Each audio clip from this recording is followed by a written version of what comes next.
दोस्तों नमस्कार। मैं अनिल शर्मा फ्रॉम भिवानी हरियाणा से आपका दिल से स्वागत करता हूं। और आज का जो वीडियो है वो रहेगा जो घर की कड़ियाँ है, कलेश है, दरिद्रता है, उसको कैसे दूर किया जाए। क्योंकि जिस घर में कड़िया कलेश हमेशा रहता है उस घर में लक्ष्मी का वास नहीं होता। दोस्तों, हम कितना भी मेहनत करते रहे, काम करते रहे, पैसा कमाते रहे, लेकिन पैसा रुकेगा नहीं। क्योंकि जो कड़िया होती है, हम अपनी हरियाणवी भाषा में बोला जाता कड़िया काल का नाश करावे। तो ये बहुत नुकसान करती है घर में। तो इससे कैसे बचा जाए, कैसे इसको दूर किया जाए, इसका एक सिंपल नुस्खा है। आजकल हमारे भाई, हमारा समाज बहुत परेशान हो रहा है।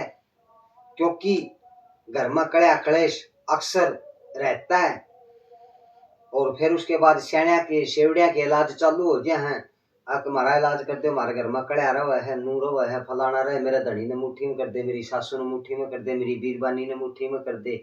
दोस्तों, एक सिंपल सी बात है, इस अंधकार से बाहर निकले और एक अच्छी जिंदगी जिए। क्योंकि आप समझदार इंसान हो, आप सोच सकते हो। जिसकी कम तक हमारी हाइट होगी वो इंसान भी 5 फुट का लगभग लंबा होता है, वो मुट्ठी में कैसे आ जाएगा, सोचने की बात है। लेकिन हमारे जो ये जोड़ा छाप बुझागर वैद हकीम जो बन रहे हैं, ये हमारी एक आंख बांध दे हैं, एक बहम बांट दे हैं। नू कर दिए, बटोड़ा जला दिए, गां का पुंजड़ काट दिए, फलाना कर दिए, दिखड़ा कर दिए, मुकड़ा कर दिए। दोस्तों, ऐसा कुछ भी नहीं है। एक आपको बहुत सिंपल सी बात बताऊंगा, आप अपने अड़ोस पड़ोस में निगाह मार के देख लेना। जिस जिस घर में ये काम होगा उस घर में आपको ये चीज देखने को मिलेगी।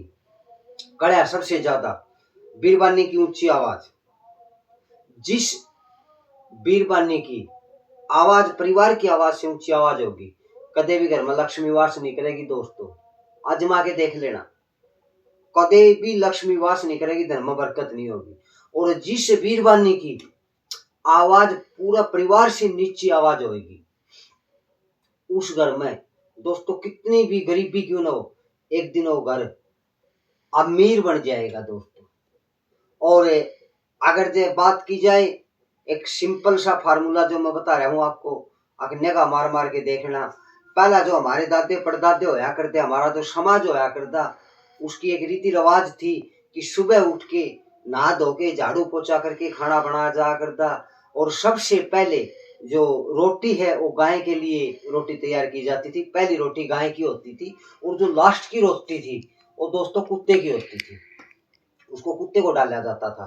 तो इससे क्या होता था, जो पहली रोटी जो गाय की होती थी, उसका मतलब ये भी गौ माता की हम एक सेवा करते हैं, हम हिंदू समाज से हैं, तो गाय को प्रथम दर्जा दिया जाता है। तो इसलिए गाय की रोटी दी जाती थी, और उससे मतलब गाय का आशीर्वाद हमारे साथ रहता था। लास्ट की जो रोटी होती थी वो कुत्ते की होती थी। कुत्ता का मतलब ये होता है कि हमारे जो घर की करड़ाई है, जो दरिद्रता है, उसको कुत्ता अपनी तरफ आकर्षित कर लेता था। क्योंकि कुत्ता को बिन जोड़ी का फकीर बताया गया है, और फकीर कुछ भी असंभव चीज को संभव करता है। आपने काफी सारे उदाहरण गुरु गोरखनाथ के, गुरु मच्छिंद्रनाथ के पढ़े होंगे। हर असंभव चीज को संभव करना ही फकीर यानी संत कहा जाता है। आजकल हमारा समाज में है ना, मतलब ये इसका विपरीत हो रहा है। दोस्तों, विपरीत कैसे हो रहा है, क्योंकि एक तो बिजी इतनी होगी दुनिया, अब टाइम नहीं है किसी के पास। और टाइम नहीं है तो क्या होता है, सुबह सुबह ड्यूटियों पे जाना होता है, जल्दबाजी में क्या बोलते हैं कि जल्दी सी 2 रोटी टिफिन में पैक कर दे और मैं लेट होने लग रहा हूँ। तो जो सबसे पहले क्या होता है कि वे रोटी पोई, और रोटी पोने के बाद वो टिफिन में पैक होगी। अभी गाय की तो बाद में नहा धोके मैं फिर बनाऊंगी, मैं काट दूंगी। यानी पहली रोटी जो गाय की होती थी वो इंसान को मिलने लगी। और जिस दिन से इंसान को रोटी मिलने लगी उस इंसान का रूप गऊ जैसा हो गया, बिल्कुल नरम, कुछ नहीं बोलता, उसको गाड़ दे लो, उसको छो मार लो, कुछ भी आ लो, बिल्कुल शांत हो गया। उसके बावजूद क्या होता है, जो लास्ट की रोटी जो कुत्ते की थी उसको ये समाज में हमारी, देखो सबको तो मैं नहीं कह सकता क्योंकि समाज भी देखो किसी न किसी चीज के ऊपर टिका हुआ है, लेकिन अक्सर अक्सर उस लास्ट वाली रोटी को बीरबानी जो होती है हमारी माता बहनें हैं वो खुद खाने लग गई। और जो बीरबानी लास्ट वाली रोटी खाती है वो देखना मतलब मर्द के ऊपर हैवी होएगी, और जो मर्द सर वाली रोटी जो रोटी के तगादम लेके जावा है वो गऊ वर्गा रूप हो जाए, बिल्कुल शांत हो जाए, उसने कुछ भी कर लियो। तो दोस्तों इस चीज से आप सीखें और आप एक पढ़ लें कि भाई हमें कितना भी जल्दी क्यों ना हो। एक बात बताओ, जब हम इतना जल्दी उठते हैं और टाइम पे ड्यूटी पर जाते हैं तो यार एक 5 मिनट और पहले उठ लें, ज्यादा फर्क नहीं पड़ता, 5 से 10 मिनट का ही फर्क पड़ता है। तो पहली रोटी गाय की ही तैयार की जाए, ठीक है। एक रोटी में कोई फर्क नहीं पड़ता कितना टाइम लगता है, कि रोटी बनने लग गई तो सबसे पहले रोटी गाय की निकाल दो।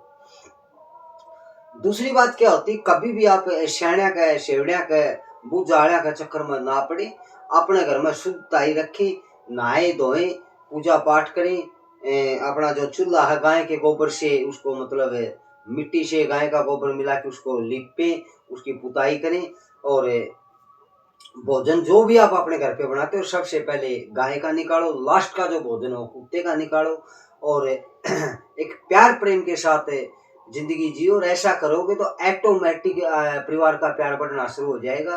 तो दोस्तों अगर ये वीडियो आपको अच्छी लगी तो लाइक करें, कमेंट करें, शेयर करें, और आपको रिजल्ट मिलेगा दोस्तों, लेकिन जब मिलेगा जब इसको आप आजमाएंगे और इसके ऊपर आप अपना ध्यान देंगे और इस तरीके से आप अपनी जिंदगी को जिएंगे।